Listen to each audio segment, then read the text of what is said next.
In front of me is Samsung Galaxy M56, and today I would like to show you how you can select and delete multiple photos at once.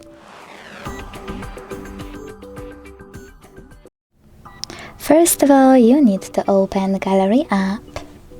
Then hit Pictures, all albums at the bottom, and pick all of your photos you wish to delete. Hold one of them.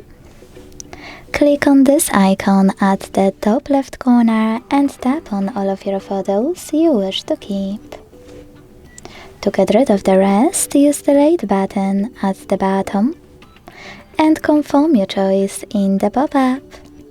If you wish to access Recycle bin, where all of your photos will be for next 30 days, hit Menu at the bottom right corner and click on it here.